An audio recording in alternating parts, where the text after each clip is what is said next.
Fruta Madre es presentado por Cardigans Group. Creamos emociones que conectan. Y galletas Baby Moon Moon, el mejor snack para tu bebé.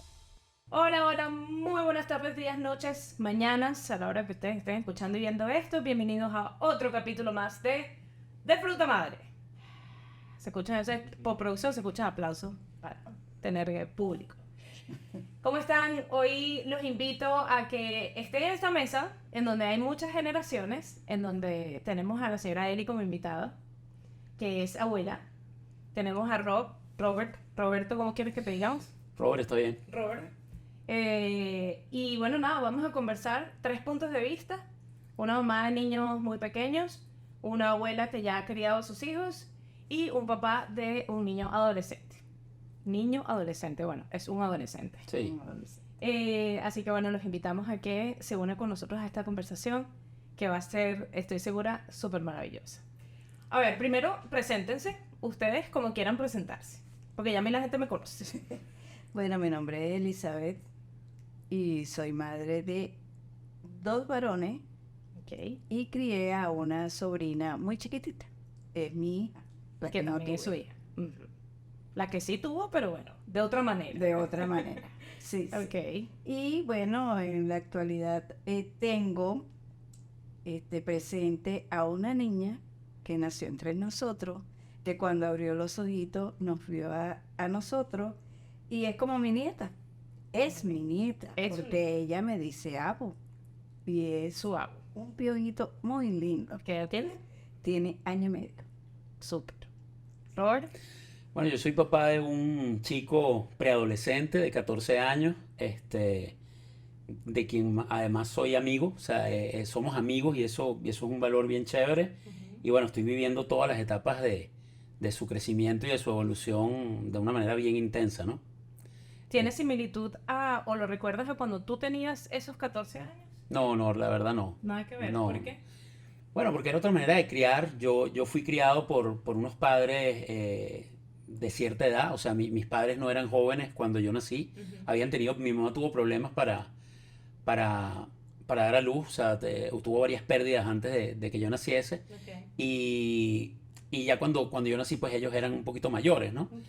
Era otra generación, era otra época. Ujú. Y no, mi crianza fue muchísimo más cerrada. Yo tengo ciertas... le doy libertades a mi hijo que yo no tuve, pero ni soñé tener, ¿no? Ni cerca. Ujú. No.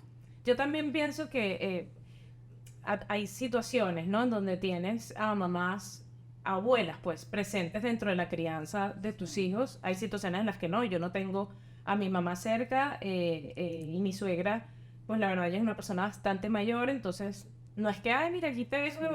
Además tengo 2 hijos, entonces evidentemente que no te los voy a dejar aquí con 15 meses a que los cuides porque no hay la energía suficiente, ¿no? Pero sí he entendido desde que soy mamá que de repente, bueno, lo que hablábamos la señora Eli y yo ayer, yo un día le dije, estaba con una nana, como teníamos 2 bebés, pues contratamos una nana en los primeros meses y Vera, que es mi hija, tenía hipo. Y de repente la nana me dice, dele agua.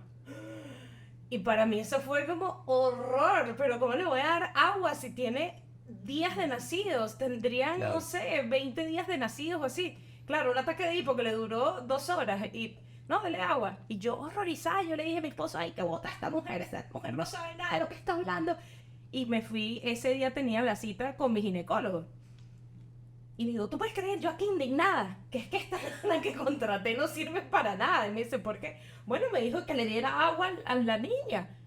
Ah, nena, pero es que antes se le daba agua a los niños. Entonces la señora me contaba que yo le daba, ¿verdad? Le daba Sí, agua de coco, le daba... el agua que le daba a los muchachos era agua de coco y su médico, su pediatra, me decía que sí, que eso era lo mejor porque el agua de coco es como un suero. Sí, Es súper un- hidratante.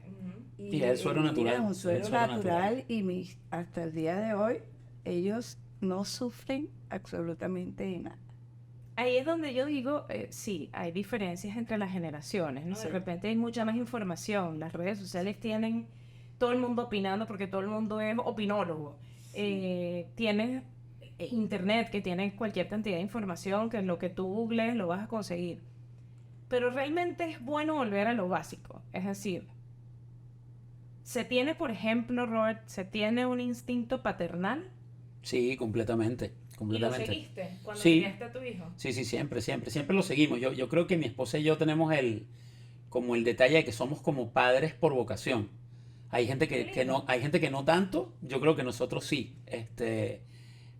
Yo fui padre a los 38 años, o sea, ya había recorrido cierto camino. Ujú. Mi esposa tenía 25. Wow.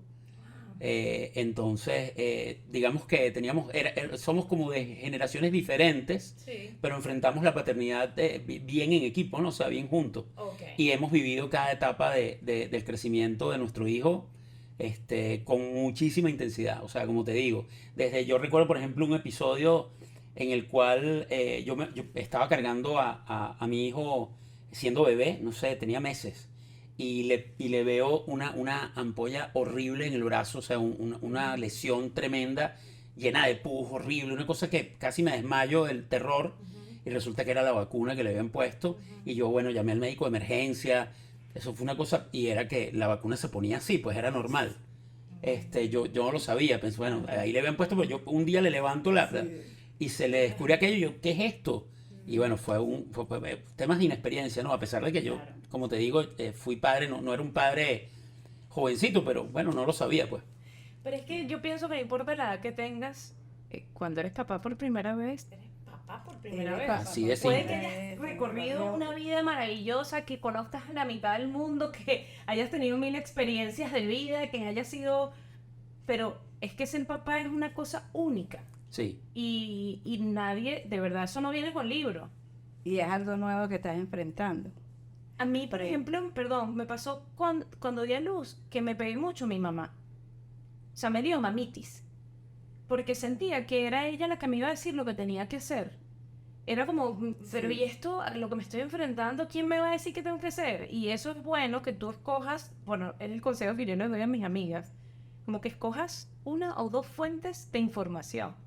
Porque si empiezas a escuchar lo que todo el mundo piensa o lo que todo el mundo tiene que decir, Ajá. yo que tengo dos bebés que nacieron el mismo día, del mismo vientre, en la misma casa, son totalmente distintos. claro. Lo que me funcionaba para uno chiquito para dormir y no me funcionaba con el otro. Entonces es mentira que no, tú lo que tienes que hacer es tal cosa. No, mira, esto es ensayo y error. Lo que te Sí. funciona a ti, esto es lo que yo te puedo decir que a mí me funcionó. Entonces, ese estar perdidos cuando eres papá da como una ansiedad que tú dices, bueno, ¿a quién recurro, no? Sí. Yo tuve la ventaja de tener dos mamás. O sea, a mí me crió mi abuela, que yo Ujú. soy morocha también. Y Mella. sí, mi abuela, por cuestiones de salud de mi mamá, no podía con los dos. Y yo me apegué a mi abuelito. Y él dijo, bueno, la dejamos aquí y el morocho que se vaya con ellos. Ok.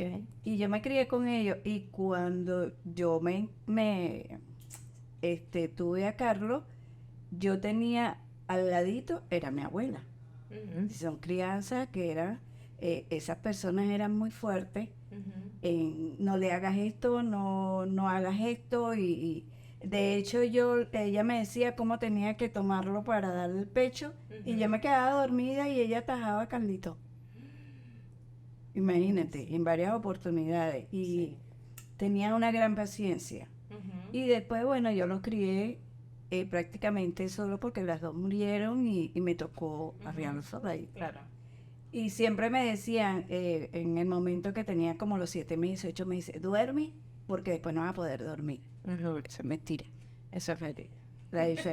Eso es mentira. Eso es la preparación que tú tengas y cómo te vas ¿Y desenvolviendo. cómo te vas desenvolviendo? Eso es verdad. Yo decía en broma y en serio, cada vez que me decían, ¿qué? ¿Vas a tener dos? Duerme ahora. Yo decía, ¿pero qué hago? A Siempre ver, lo voy a dice. dormir. ¿Qué hago con eso? ¿Acumulo un banco de sueño Claro, y claro. después lo cobro? O sea, Siempre no lo importa. dice. Está bien que no vas a dormir, no vas a dormir. Por eso estoy aquí. Esa fue la decisión que tomé. Y hemos hablado en otros capítulos del tema de la decisión de ser o no papá. Porque así como tú dijiste, nosotros fuimos papás por vocación, hay gente que no tiene vocación para ser padre. Y que, bueno, hay una cantidad de razones que influyen sí, en la que decisión, influyen. ¿no? Pero antes no era una opción. Antes era el proceder Proceder cronológico cronológico. de que tú te casaste, tienes hijos, los crías los nietos, chao. Casi que una obligación social también, Sí, ¿no? claro. Claro.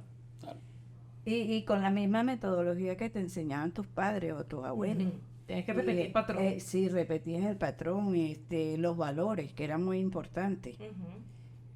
Y también lo único que yo vi mal era parte de la agresividad a veces cuando hacían algo malo que no escuchaban a los niños. Ahora sí escuchan a los niños Ujú. y comparten y buscan la mejor manera para decirle qué debe y qué no debe hacer. ¿Cuál es la mayor diferencia que ha encontrado usted con su nieta, por ejemplo? Y la manera en que crió a sus hijos. Bueno, mira, yo a mis hijos prácticamente lo crié acompañada. Yo tenía que trabajar Ujú. y no le pude dedicar todo el tiempo que le dedicaban las abuelas de antes. Ujú. Estaban preparadas para eso, para ser mamá y amas de casa. Pero sin embargo siempre los atendía, siempre estaba con ellos. A la hora que ellos me necesitaban, yo estaba ahí. Ujú. Y con María Paula, mira, con María Paula es diferente, porque María Paula creció en esta época que todo va rápido, Claro. que todo va muy rápido. María Paula no es como los niños, no es como el aprendizaje que tenían los niños de antes, porque antes había una metodología, los niños tenían que entrar a tal hora a la escuela y llevaban el proceso. Ujú. Ahora no, yo digo que es por el mismo, La velocidad en la que va la vida. velocidad que va la vida, que Ujú. tienes que incorporarlo a la escuela muy temprano Ujú. para que ellos vayan adaptando. Sí. Y antes era diferente también, las mamás de antes tenían 12, 9 muchachos Claro. y los niños compartían y ellos les enseñaban a compartir. Pero si tú tienes, ahorita hay como que un mínimo, uno o dos cuando máximo, Ujú. y ellos son el centro Ujú. y después no quieren compartir. A ellos, por eso yo creo que hay que incorporarlos temprano al colegio A la para que sociedad, sí, claro, claro. para que ellos puedan aprender Ujú. eso que en un momento tú no se lo puedes dar continuamente. Y que era lo que hablábamos ahorita con unos amigos. Nosotros, incluso nuestra generación, fue criada en familias grandes. Sí. Es decir, habían primos, tíos, todo el mundo estaba presente en casa, era un montón de gente. Hoy en día no. Hoy en día por temas de que la migración obviamente es ya un tema global, todo el mundo se traslada de otros países, de unos países a otros por temas laborales o por lo que sea. Y ya no tienes ese círculo de familia alrededor, compartir ese que compartir que era como una convivencia comunal, ¿no? Y un diciembre, Bueno, eran 200 personas en una casa. exactamente. Y yo recuerdo de esas situaciones que comparamos entre cómo era, sin El irnos, antes y sin ahora. irnos tan antes, sino nuestra misma forma de que nos criaron, que yo recuerdo que mi prima decía, yo digo muchas groserías cuando tuvo su hijo, que ya hoy en día tiene 21 años, y es bien hijado, by the way. Pero ella decía, tengo que cuidarme de no decir groserías, porque es que Alejandro, imagínate, las puede repetir.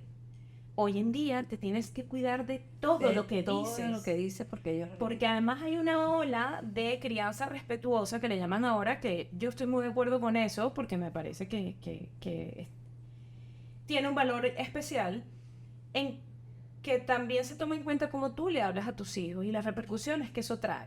Nosotros fuimos criados, y más en la sociedad, para los que nos escuchan, casualmente los tres somos venezolanos o nacidos en Venezuela, y la verdad es que en Venezuela no nos dábamos cuenta de que el bullying estaba a la orden del día. Entonces, yo siempre fui la gorda. Ay, gorda, no sé qué, no, dile a la nena que, ay, dile a la gorda que. Entonces, claro, habían, uno no se El da apodo. cuenta porque eran los apodos que te ponían, pero realmente eran cosas que probablemente a mí me traumó para toda la vida, que me dijeran gorda toda la vida. Hoy en día la gente está tratando de que lo que tú verbalizas a tus hijos sea como muy orgánico, como muy, respetuosos. sí, como muy kosher, como le dicen por ahí, ¿sabes? Claro. Que sea lo más puro posible y lo más sano posible para esos niños.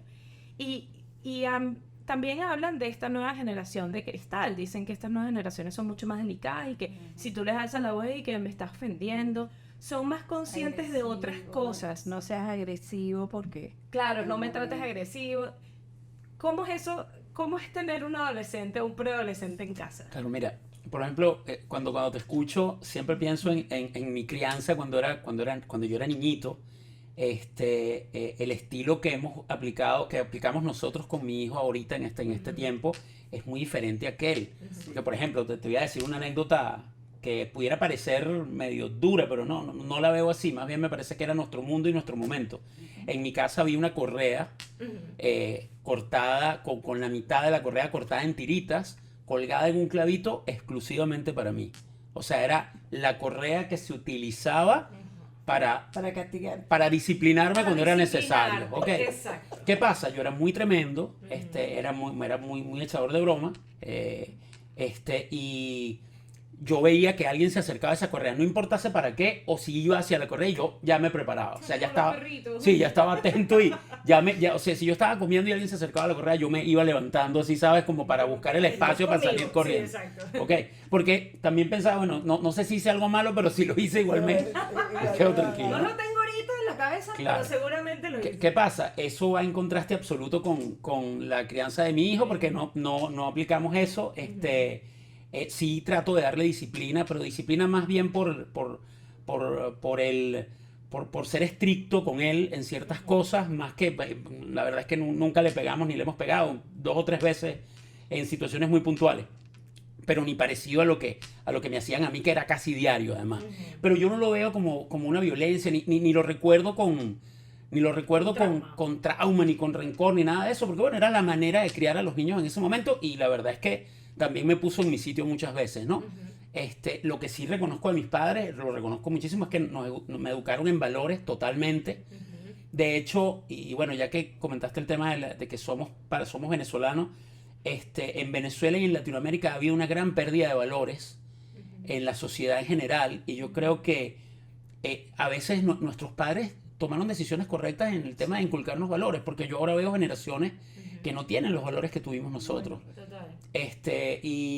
Y eso para mí lo he tratado de seguir aplicando con mi hijo, ¿no? O sea, le digo, mira, por ejemplo, para mí la palabra clave de la vida es respeto. O sea, creo que el respeto es la palabra clave de todo. Sí, Si tú respetas, bueno, serás respetado. Sí. ¿Ok?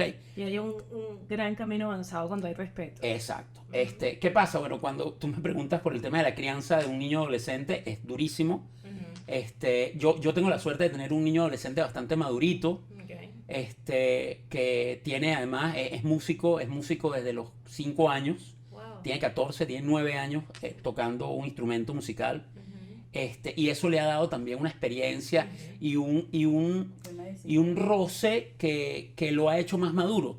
O sea, mi hijo ha tocado en conciertos desde pequeño, ha integrado grupos musicales con otros niños y hasta con adultos. Eso hace que haya un roce que también cuando lo llevas a la sociedad, a su relación social, pues le da una ventaja interesante, ¿no? Lo hace más maduro. Entonces, con él puedo conversar cosas. Por ejemplo, ahorita lo tengo amenazado con hablar de sexo, ¿no? Okay. Quiero hablar de sexo con él, porque bueno, tiene 14 años, está empezando ya su primera etapa de ver niñas, de que le gusten las niñas, de que está en ese tema, y él no quiere, o sea, él no quiere hablarlo. Y le digo, mira, tenemos una conversación pendiente, yo con una cerveza y tú con una malta, ¿no? Pero ni contigo ni con mamá. No, con nadie. Okay. Él no quiere hablar de eso porque le parece que es un tema incómodo. Él me lo dice, de hecho, no, papá, me incomoda mucho. Bueno, eventualmente conseguiré el momento para hacerlo y lo hablaremos, pero es algo difícil porque no es... Yo, por ejemplo, recuerdo ahorita cuando estaba criando un niño de 7 años y me parecía súper sencillo. Era llevarlo al tema de la música, llevarlo al deporte, chequear sus tareas. Ahorita no, ahorita tengo una persona que opina, que discute. De hecho, además está mucho en la etapa del no. O sea, a veces le digo a mi esposa que la clave es decirle lo contrario de lo que queremos.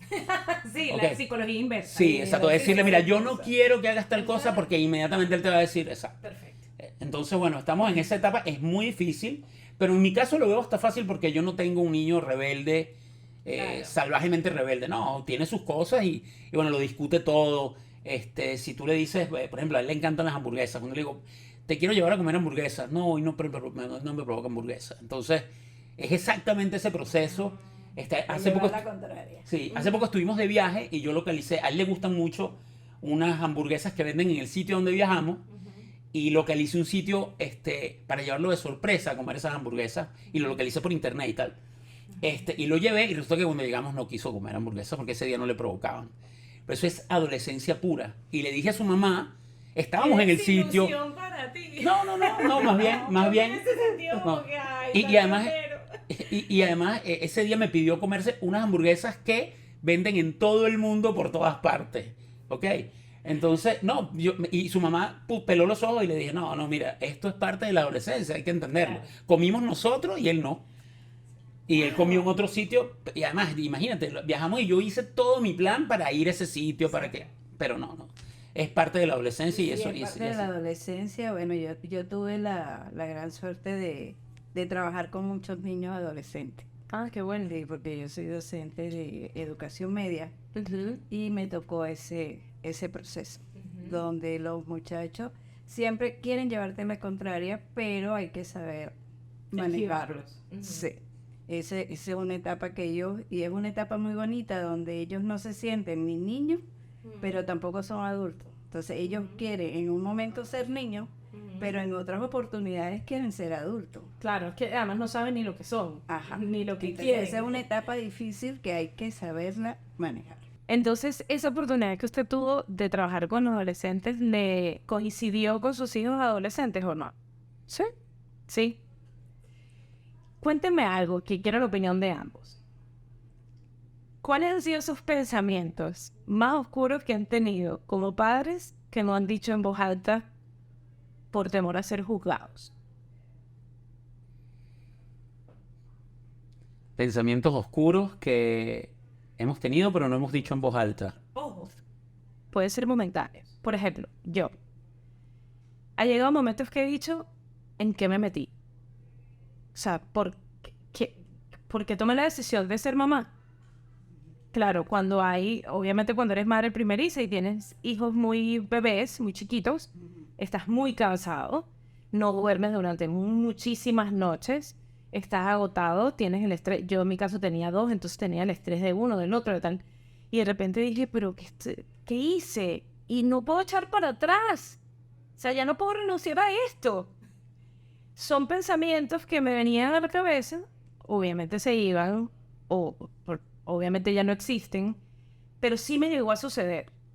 No me quiero imaginar cómo hay, por ejemplo, tener un hijo preadolescente. O sea, de repente dices, ¿cómo hago para que este niño entienda? No sé, ¿cuáles han sido esas cosas porque cada vez que yo lo digo en voz alta, cada vez que yo digo uno de estos pensamientos en voz alta, siempre sale un montón de gente y me dice, yo también lo pensé. ¿Verdad? Porque no es que no queremos a nuestros hijos.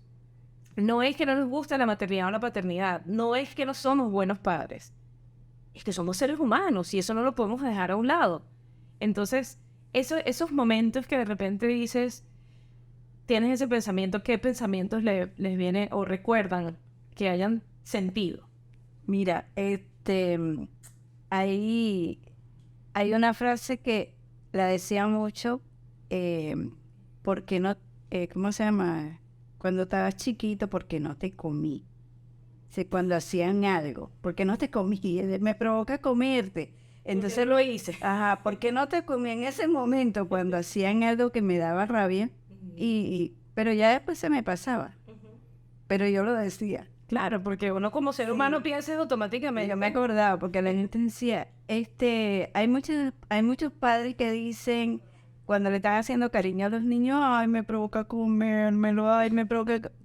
Porque no te comí en ese momento. Cuando sí, son cosas que salen al momento, pero ya uno como que vuelve en sí y dice, no lo puedo hacer, me provoca matarte, muchacho, por lo que hiciste.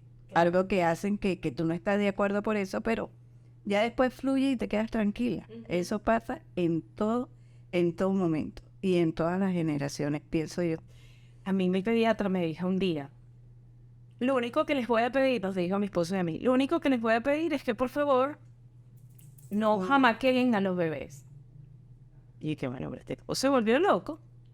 Como yo voy a jamaquear, como yo voy a a hacerle eso a un bebé. Entonces, además nos dio la explicación científica. Y recuerden que el cerebrito de ellos todavía no está completamente cerrado. No sé, él me dio toda una explicación científica y yo decía, pero ¿cómo vas a pensar que yo voy a agarrar a un bebé de este tamaño? Y lo... Me dijo, "Hombre, nena, o sea, tú no sabes, por ejemplo, la cantidad de, sobre todo en Estados Unidos, por ejemplo, que las parejas tienen 5 hijos, que te estás volviendo loco, que el niño no para de llorar porque tiene un cólico, por ejemplo, y tú no sabes lo que tiene. Tú alrededor, a 25 kilómetros de distancia, no hay ni una sola casa, porque esa gente vive, no tienes esa red de apoyo que es tu familia, o una abuela a la que tú le digas, mira, agarra y quédate aquí porque yo no aguanto esto, una tía, un primo, alguien, una nana, algo. Por supuesto que te va a provocar jamaquearlo y hacerle así. Pero por favor, cuando te provoque, lo pones en un lugar seguro, que es su cuna, y te sales, pegas 4 gritos, te tomas una cerveza y vuelves otra vez. Y a mí me parecía increíble, me decía, pero qué disruptivo lo que este pediatra me está diciendo. Hasta que te encuentras en la situación en donde dices, quiero jamaquearlo. O sea, Claro. quiero preguntarle, pero ¿qué sientes? Pero tiene meses, no habla. Y luego... Y yo me imagino que esas sensaciones se traducen a medida, dice mi mamá, que a medida, niñito chiquito, problema chiquito. Sí. Niño grande, problema grande. Ya usted, lo de ustedes ya están grandes. Y el tuyo va por el mismo camino. Entonces me imagino que, ¿qué pensamiento ha venido a tu cabeza que tú dices, Bueno, él mira, me lo digo? en mi caso, lo que pasa es que nosotros vivimos un proceso importante en algún momento cuando migramos. Y la decisión de emigrar fue absoluta y completamente por nuestro hijo. Yo tenía una carrera en Venezuela, tenía una carrera construida, tenía una posición profesional relativamente cómoda, mi esposa también. El país se estaba derrumbando y veíamos que se estaba derrumbando en muchos aspectos. Pero igual uno siempre tiene como un instinto de conservación y entonces siempre trata, bueno, no, esto no, por muchas veces decimos, no, yo no creo que esto llegue a pasar, yo no creo que esto llegue a pasar. Y entonces íbamos como superando niveles, como un juego de video, ¿no? Sí. Hasta que, bueno, hasta que llega el momento, nos pasó algo relacionado con seguridad y decidimos migrar. Okay. Activamos un par de temas y se nos dio migrar para acá, para Panamá. Pero se nos dio en una condición bastante, no quiero decir traumática, pero sí muy apresurada. Okay. Yo tenía que estar aquí trabajando un par de semanas después de que todo se había negociado, ¿no? Y todo ese proceso duró 2 semanas. Pero fue un proceso que hacíamos y que entendíamos que realizábamos ese sacrificio por nuestro hijo, ¿no? Y se lo dijimos, porque siempre hablamos con él. Nunca, nosotros no tenemos ese tema de no le digas tal cosa al niño, no. O sea, en nuestra casa no pasa eso. Le decimos Como que todo lo que... mantenerlo aislado de esto, no. Exacto, y se lo dije. De hecho, yo migré a un nivel profesional inferior al que tenía en mi país y se lo dije. Le dije, mira, estamos haciendo esto, es un sacrificio, vamos a estar mejor. La seguridad es nuestra prioridad y tu seguridad es nuestra prioridad y por eso nos vamos, ¿no? Él no entendió demasiado bien, era un niño de 6 años, hasta el día que va por primera vez a su colegio, que es cuando realmente se da cuenta de que habíamos migrado de país y que no teníamos a nadie en el país donde vivíamos ahora. Porque esa tarde llega y me pregunta, papá, ¿cómo es la cosa? Cuéntame, de 6 años. ¿Cómo es la cosa? Cuéntame, ¿nos mudamos a Panamá? Y yo le digo, sí, hijo, hoy empezaste en tu nuevo colegio y yo empecé en mi nuevo trabajo. Y él, para él fue muy traumático porque eso era un lunes y el viernes él se despidió de su colegio anterior. O sea, él estuvo un viernes en un colegio y el lunes en otro. Wow. Y bueno, ese día se puso a llorar muy fuerte. Me dijo que cómo era posible, que qué pasaba entonces con sus amiguitos, con sus primos, con sus tías, con sus tíos, con su abuela. Y yo le dije, bueno, mira, todo eso lo estamos sacrificando por tu seguridad. ¿Qué pasa? Bueno, después fuimos evolucionando. El trauma fue migrando también. Fueron años duros. Yo recuerdo, por ejemplo, los 3 primeros años fueron muy duros de adaptación. Yo trabajo como creativo publicitario, entonces ser creativo en otro país depende de cultura, depende de arraigo, depende de idiosincrasia. O sea, hay muchas cosas que están ahí. Yo tuve que adaptarme con mucha velocidad a eso. Y hay un proceso traumático en medio de todo eso. Claro. Y siempre pensaba, cuando por ejemplo él no entendía el sacrificio que estábamos haciendo, yo siempre decía, bueno, pero lo estamos haciendo por ti. O sea, claro, no se lo decía porque era todavía llevar el trauma más arriba, ¿no? Sí, total. Pero es ese... Era como tirarle una responsabilidad. Exactamente, que además es una decisión que él no tomó, porque de hecho, aquella tarde que él me recibe y me pide, él me dice, papá, no, vámonos, no importa que estemos a riesgo allá, yo prefiero estar en mi país. Y me hizo una reflexión de niño de 6 años, cada persona de un país debe estar en ese país, no debe estar en el país ajeno, ¿ok? Ajá. Y me dijo, los países ajenos o vecinos son para viajar de vacaciones, no para vivir en ellos. Y yo le digo, bueno, hijo, pero es que nuestro país tiene graves problemas y nosotros, y de hecho ahí siempre le he dicho este valor, como extranjeros nosotros tenemos que portarnos mejor aún de lo que se porta un local o un nacional, porque nosotros tenemos una responsabilidad mayor, tenemos que dejar nuestro país en alto o bien nombrado, ¿no? Y además nuestra migración venezolana, que ha sido un éxodo inmenso, Mundial, sí. brutal, tiene muchos problemas justamente por ese volumen, ¿no? O sea, por ese gran volumen de gente.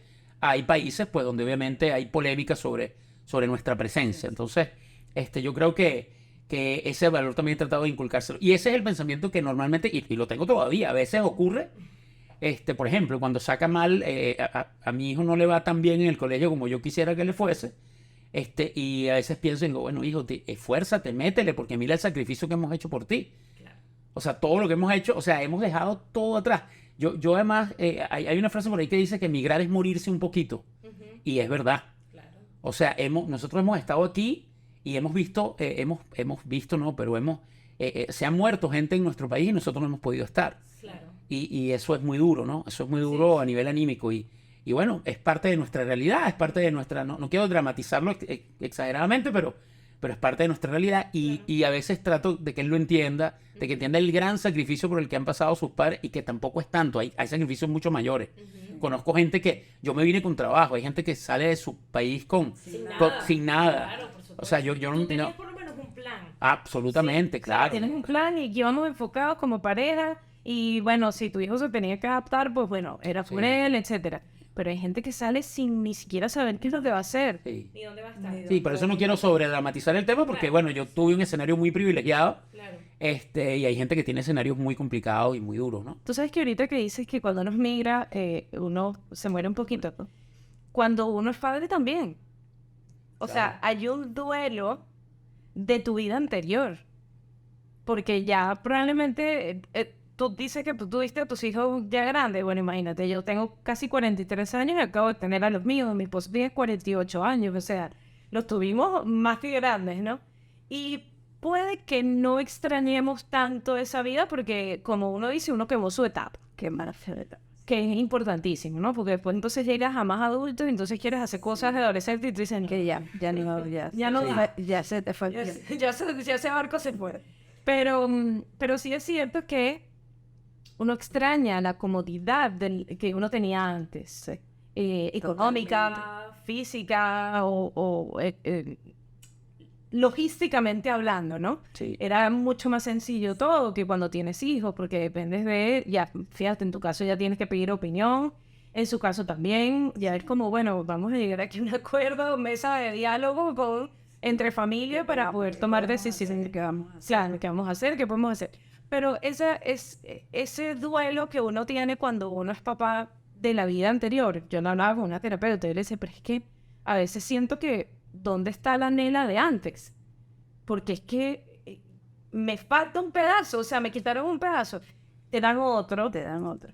Y la verdad es que, por eso yo siempre he dicho que, y lo dije en otro capítulo de Fruta Madre, tienes que ser padre por las razones correctas, o no serlo por las razones correctas. Y las razones correctas siempre son las que tus sentimientos te dicen. Sí. Da igual la que sea, la tuya, la mía, pero que sean lo que tu corazón te dicta o lo que tu entendimiento te impulsa. Entonces, porque si de verdad no estás muy convencido o no tienes esa vocación, la pasas muchísimo peor. Sí, claro. O sea, Claro como que que estás todo el tiempo quejándote. Yo tengo gente conocida que no tenía planificado tener hijos y es un duelo absoluto y todavía se lamentan y tú dices, bueno, que vaina pues. Claro. No, Porque fíjate, no puedes echar para atrás. Fíjate que en mi caso es todo lo contrario. Yo, gracias a Dios, yo tengo, siempre cuento una anécdota que de pronto habla de mi vocación de papá y que me hace muy feliz. O sea, una de las cosas que me hace, además mi hijo es lo que me hace más feliz en la vida. De hecho, te cuento que yo uso a Santi, se llama Santi mi hijo. Yo uso a Santi como una especie de droga anímica. Por ejemplo, yo a veces estoy pasando por un momento difícil o un tema complicado y yo agarro y pongo un video de Santi tocando y eso para mí es como que si me estuviera tirando un rush de adrenalina. Sí, O sea, total. es como que si ver ese video me pone en situación y, ¿sabes? No, por esto yo tengo que prender el motor más duro, ¿no? Totalmente. Es la gasolina que me mueve. Y hay una anécdota que yo tengo. Yo cuando era muchacho, yo quería ser músico. Yo era rockero, soy rockero, siempre he sido fan del rock. Y yo quería ser músico, quería ser baterista. ¿Ok? Y tenía un grupo de amigos que formamos un grupo de rock. Yo me compré una batería. Y era tan malo tocando batería, Pero más que lo admiten. no, pero era tan malo que ni siquiera la tocaba yo en el grupo, sino que se la prestaba a otro amigo para que la tocara, ¿no? Pero era tuya, tú la Era cobraste. mía, era mía. Y yo era oficialmente el baterista del grupo, pero era muy malo, no era muy malo. ¿Qué pasa? Nunca pude ser baterista, me fui por otro lado, no pude ser músico, exacto, no pude ser músico, pero resulta que la vida, Dios, el destino, la providencia, me regala que mi hijo, teniendo 4 años, yo le digo, en alguna vacación del maternal, le digo, hijo, ¿qué quieres? ¿En dónde quieres que te meta? ¿Quieres que te meta en béisbol, fútbol, tenis, lo que tú me digas en las vacaciones? Y yo me había comprado recientemente un concierto de una banda llamada Muse, donde el baterista es muy bueno, y lo ponía yo tenía como un family room en la casa, lo ponía y me ponía a verlo, y cuando yo estaba en el trabajo, Santi lo ponía y lo veía. Y mi esposa me dice que cuando él veía eso, se ponía con un par de palos de gancho a darle a los cojines del sofá. Y cuando le pregunto, ¿qué quieres que te metas? Él me dice, no, quiero que me metas en clase de batería. Te estoy hablando de un niño de 4 años. Wow. Y eso para mí fue brutal porque dije, bueno, yo no he influenciado demasiado esto, más allá de que puso el concierto, ¿no? Exacto. ¿Ok? Pero yo nunca le puse la batería como una opción, o sea, porque no lo veía como una opción. Para mí era, bueno, fútbol, béisbol, tenis, karate, o sea, lo clásico, ¿no? Sí, lo clásico. Lo exacto. clásico. Y resulta que Santi pidió tomar clases de batería y ahí comenzó todo un tema. Resulta que Santi sí tiene un gran talento para la batería, Wow. y ya tiene un montón de experiencias con ese tema y yo siento que las estoy viviendo con él. Y si me preguntaran a mí, y esto es papá romántico total, como dice mi esposa, papá gallina. Yo soy papá gallina absoluto. Ok. Si a mí me preguntaran ahorita, si Dios bajase y me dijera, ¿qué prefieres? ¿Haber tenido tu éxito con la batería o que lo tenga tu hijo? Yo escojo lo que está Mil veces pasando. lo que está pasando. Yo te escojo lo que está pasando. O sea que Bonito. es lo que es, pues es ser papá y como yo me lo tripeo, ¿no? Qué bueno, qué bueno. A mí me da risa porque mi mamá me dice a veces eso. Nena, es que tu vida es muy activa. Tu vida es muy activa, tú haces muchas cosas y tú esto y aquello. Y cada vez que yo tenía un novio, entonces sí lloraba. Entonces ella, tú sabes, nunca fue una mamá agobiante. O sea, mi mamá nunca se metió en mi vida más allá de lo que yo se lo permitía. Pero yo tuve siempre una relación muy cercana con mi mamá. De hecho, yo siempre cuento el día que yo perdí la virginidad. Yo, mira, mamá, porque es que tú sepas, no se lo conté en el momento, pero se lo conté un tiempo después. Y mi mamá lloraba, que, ay, pero cuéntame, pero te trataron bien, pero hija, pero... Y yo, no mami, todo bien, cool, tranquila, no pasa nada. O sea, había... Y ella siempre me dice, claro, mi mamá se hizo novia a mi papá a los 13 años. Imagínate. Y desde ahí se casaron y siguen juntos. Entonces mi mamá me dice, yo vivo por ti cosas que yo no viví. ¿Sabes? Yo me fui a vivir, yo he vivido como en 3 países, y entonces ella ve como que mi vida ha sido una aventura. Y ella me dice, a mí me ha encantado vivir la vida que tú vives. Pero yo también le digo, pero es que en parte yo también soy reflejo de lo que es ella. Porque ese es el role model que uno tiene un modelo y si es bueno, Y antes te decían, suerte. disculpa, que antes te decían, si pasaba de 20 años, te va a dejar el tren, ¿cuándo te vas a casar? ¿Cuándo vas a tener hijos? Yo siempre decía, yo tengo hijos cuando yo quiera. bueno, eso no es lo normal. No es lo normal. No es lo normal. Mi mamá tampoco fue una mamá de, ¿y tú cuándo vas a tener hijos? Jamás, jamás. Y gracias a Dios no fue así porque nosotros tuvimos muchos problemas para tener hijos y nunca hubo una presión familiar. Ok. Pero no es lo común. No, ¿para cuándo? Ajá. ¿Y tienes el varón y la niña? y tienes la niña y el varón. Y entonces, ¿sabes? Yo les decía yo estudié, me gradué, yo voy a disfrutar mi profesión. Y cuando yo quiera, yo tengo mis muchachos. Está bien. Sí. Es un pensamiento bastante moderno, Es un considerando que se moderno, tuvo sí. hace rato, ¿no? Sí. Sí. No, y además que las situaciones cambian, pero siempre hay gente que para ese momento sería una decisión disruptiva, ¿no? Sí. Y hoy en día yo siento que no sé por qué, esto es un pensamiento que no lo había analizado, pero me acaba de venir a la mente.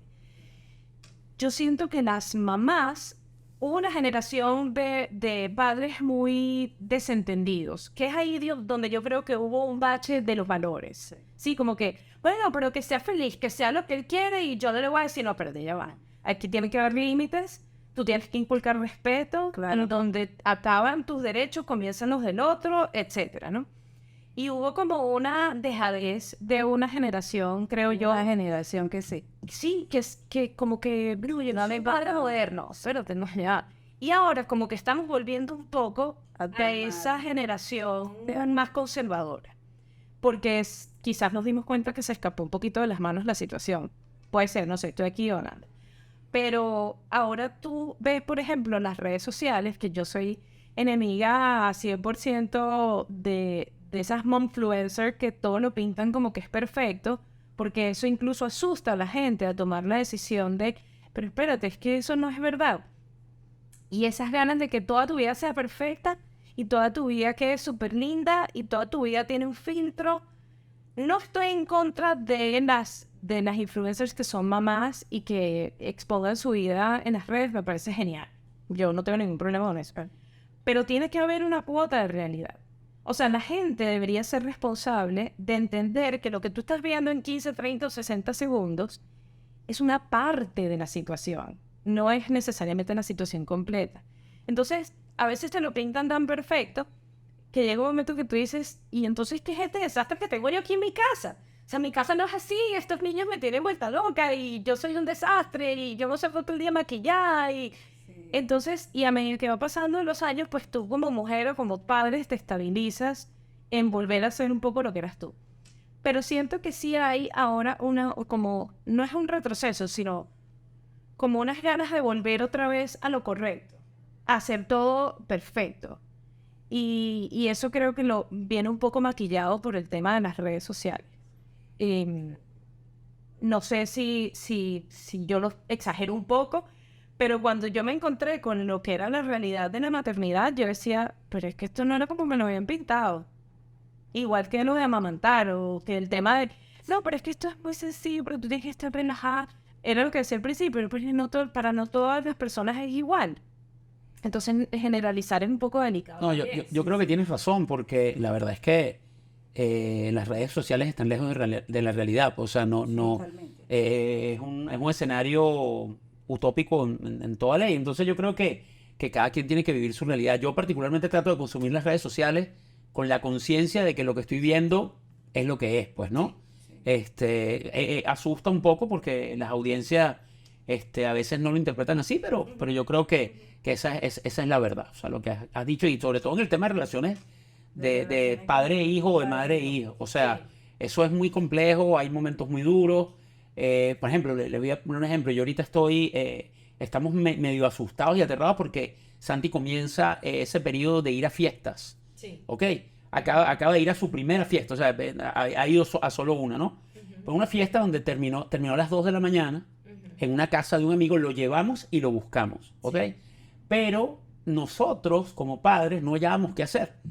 O sea, entre las 8:30 de la noche y las 2 de la mañana, bueno, obviamente de 8:30 a 11 es lo normal, pero de 11 en adelante empezamos a buscarnos actividades. Yo empecé a ver una serie, empecé a hacer una tarea. Yo estoy haciendo un curso, empecé a hacer una tarea que no tenía que hacer ese día para estar despierto a las 2 de la mañana. Resulta que lo fuimos a buscar a las 2, que era la hora acordada, y nos dijo, ya voy bajando, y bajó a las 3. Ok, y entonces nosotros dos en el carro, bostezando, y bueno, al final le dije a mi esposa, mira, no le formes tema cuando baje, porque está viviendo una experiencia que ni él mismo sabe manejar. O sea, está en su primera fiesta de adolescente. O sea, imagínate lo que es eso para él, ¿no? Esa es una etapa, bueno, que se presenta en todo momento en esa etapa de la vida. Yo lo viví con Carlos Enrique cuando él comenzó, en el colegio, cuando comenzó, que venía la secuencia de los 15 años.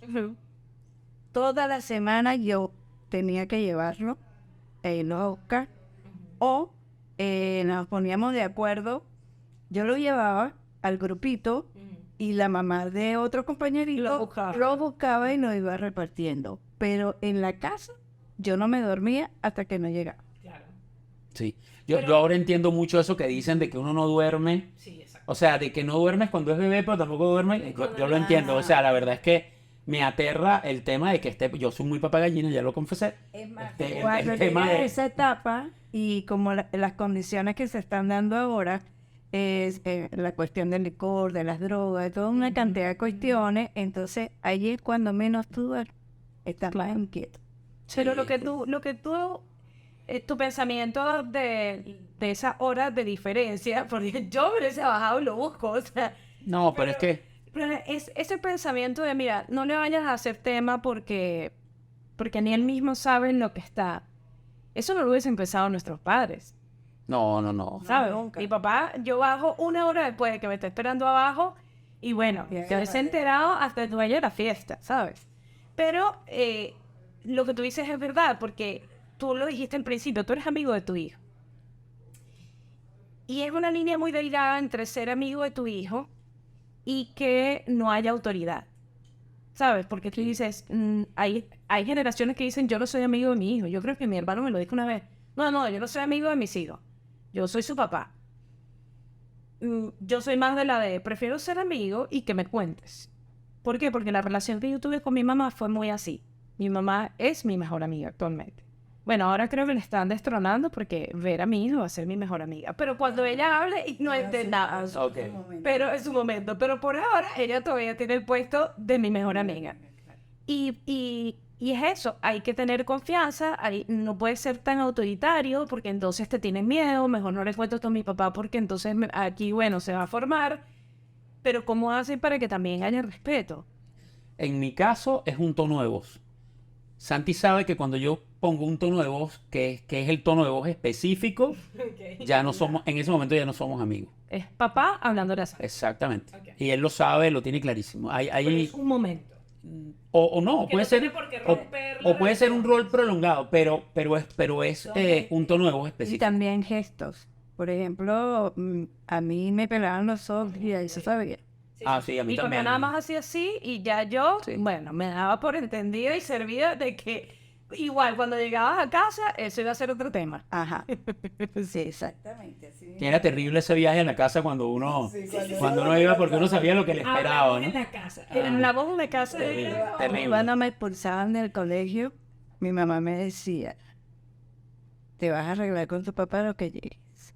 Y ya yo iba pensando si era lo que yo iba a decir para que no me castigara. Claro, porque además siempre había un papá bueno y no malo. Ajá. Yo siempre le digo a mi esposo, a mí no me ponga siempre en la policía mala. Yo no quiero ser la policía mala siempre, vamos a turnarnos aquí. Porque eso es, No le pena más que a otro. claro, es un recurso que no lo hemos tenido que usar, pero bueno, es un recurso que Yo como muchacho, no, ellos fueron toda la vida, bueno, yo para donde iba me lo llevaba y ellos, la confianza conmigo, los dos. yo creo que eso es primordial, ¿no? Sí. Que haya confianza, que sepamos y entendamos como papás que no estamos hablando con algo, son seres humanos que piensan, que tienen opinión ya, que tienen sus gustos y que tenemos que respetarlos también. Sí. Oye, y hay que entender también, por ejemplo, en el caso nuestro nos ha pasado que ya nosotros no entramos al cuarto de Santi sin tocar la puerta, por ejemplo. Importante. ¿Ok? Porque, bueno, ya él vive otros procesos como adolescente y lo que era un niñito que obviamente dejaba su puerta abierta, no, él ya tiene un espacio que hay que respetar. Con una privacidad. Que hay que respetar. Exactamente. Entonces eso, pues ¿Te también... ha pasado alguna situación incómoda? Sí, nos ha pasado por ahí un par de cosas, pero es natural, también es natural. Estoy contigo, Es hermano. natural. Yo tengo el detalle, esto es una cosa, una anécdota. Yo uso lentes de contacto, soy muy ciego, tengo una miopía muy alta. Ok, Y para dormir me quito los lentes, ¿no? claro. y no, prácticamente no veo nada. O sea, lo que veo con mucho blur, ¿no? Veo mal. Mr. Magoo. Y bueno, me paro en la noche, sentí como que había ruidos en la sala, en la casa y tal. Y me paro de noche, pero sin ponerme los lentes.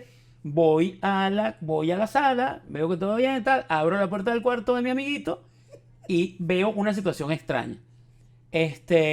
No la vi en detalle porque no veía. Pero veo una situación extraña y veo que ey, hora de dormir, vamos. ¿Qué estás haciendo despierto? No, que es que no puedo dormir, tengo insomnio y tal. Está bien, bueno, apaga la luz. Hablamos de mañana. Y yo sé que estuve ante una situación incómoda, ¿no? Pero bueno, es parte también de... No, el otro día dijiste, ay, anoche no veía nada. No, cero tema. También te diré que creo que tenemos hasta la confianza para bromear con eso. Okay. O sea, no lo hemos hecho porque a mi esposa y yo sabemos lo que estaba pasando, pero y podríamos hasta bromear, pero no lo hacemos porque tampoco queremos invadir su privacidad, que se sienta mal, Que se sienta incómodo. que se sienta incómodo, que se sienta invadido y A tal. su tiempo. Sí, no. Y como te digo, tengo pendiente con él una conversación de sexo que él no quiere tener. Y que yo sé que voy a tener torpemente, porque también, bueno, es difícil, es una conversación bien difícil. Pero quiero tenerla porque, bueno, conmigo sí no la tuvieron. No con esto quiero decir que mi papá no era un tipo responsable, pero era otra manera de ser papá. Sí. O sea, La educación en ese aspecto era como que tabú. sí, no se supone que él tenía que hablar conmigo de sexo, yo me tenía que enterar como me enteré por mis panas de la escuela. En el caso de... la hora en que él sepa. Ese Ese era el pensamiento. Eso. Claro. ¿Y qué pasa? Yo sé que el mío sabe más que yo ahorita, entonces bueno, yo creo que toca hablarlo, pues para sentirnos responsables con eso. Como el tema de la droga, por ejemplo. Santi está metido en el mundo del rock, es baterista de rock desde hace rato, toca con adultos, está en el ambiente del rock panameño, y el rock, aquí, allá o donde tú quieras, siempre está cerca de la droga. Claro. Entonces, yo he querido hablar con él ese tema, lo he hablado ya un par de veces. Siempre le pongo de ejemplo, por ejemplo, la gente que está destruida por la droga. Claro. Grandes músicos que él conoce y que admira. Que admira. Por ejemplo, recientemente Chris Cornell o el chico de Linkin Park, que son gente que él... O Taylor Hawkins, que es uno de sus bateristas favoritos, que murieron por temas de droga. Y le digo, mira el tema de la droga. Y siempre le digo, la droga al inicio es espectacular, es brutal. O sea, las primeras veces son maravillosas. Las siguientes son infernales. Entonces, ¿qué pasa? Tienes que sacrificar esas primeras veces para no vivir después un infierno. Eso es muy importante. Y perder tu vida, perder tu talento, perder tu familia, perder tu casa, como lo han perdido esta gente. Que me dice, ¿cómo es posible que un baterista como Taylor Hawkins se haya drogado y por eso esté muerto? O sea, un tipo que tenía millones, que tenía fama, fans, una gira tremenda con o sea, él sueña con tocar en una banda como Foo Fighters. Y bueno, fíjate, y el tipo se murió por droga. Le digo, bueno, ahí está el ejemplo perfecto. Tienes que tener mucho cuidado con eso. En mi casa me educaron con valores durísimos en ese aspecto. O sea, fuimos muy cuidadosos, mis amigos y yo, siendo rockeros y teniendo bandas y moviéndonos en ese tema, nunca estuvimos tan cerca de la droga como para que fuera un problema, pues. Y lo que pasa también es que hoy en día hay tantas cosas nuevas que nosotros no tenemos ni idea. Yo me acuerdo hace unos años yo decía, a mí me hicieron una en echar cuento de cómo se salen y de echar cuento de que voy por tal porque eso ya yo me los... Las cosas que yo he visto y he escuchado hoy en día no están ni cerca de lo que nosotros vivíamos en la adolescencia o en la juventud, pues. Y eso que yo viví en muchos países y, digamos, hay otras culturas mucho más abiertas, de mentes mucho más abiertas. Pero lo que hay hoy en día es heavy. Sí, claro. Es heavy y uno, como lo desconoce, o te adentras y empiezas a investigar para saber qué es lo que vas a hablar, o cuando te sientes a hablar con tus hijos te van a decir que papá, o sea, tú no estás en nada, no estás atendiendo este tema. Y a mí se me han acercado 4 aquí en el colegio a decirme que, ¿y tú qué? En el colegio, porque Claro. en nuestra época la droga no la encontrabas en los colegios, la encontrabas afuera. Pero bueno, digamos que hay unos saltos generacionales que van a una velocidad, como decía usted al principio, enorme. Hoy en día la velocidad de estos chiquillos o estos niños es velocidad luz. Así que, bueno, Súper la parte de ¿cómo se llama? Del aprendizaje a través de las redes. Sí. Muy fuerte. Hay demasiada muy información. invasiva, y como ellos viven en ese mundo, ¿Cómo nos alejas de eso? como lo vale. Eso puede ser otro capítulo para Disfruta Madre. Así que bueno, muchísimas gracias. Estoy feliz de haberlos tenido aquí. Gracias a ti, gracias a ti. Opiniones súper distintas. Aunque vemos que la señora Eli fue bastante disruptiva en su época. La verdad sí. Pero sí, admirable. Pero bueno, muchas gracias por estar aquí. Gracias por acompañarme A ti. y conversar. Así que bueno, los invito a otro capítulo de Fruta Madre que pueden seguir aquí en nuestras redes. Chao, chao. No, Gracias. gracias a ti.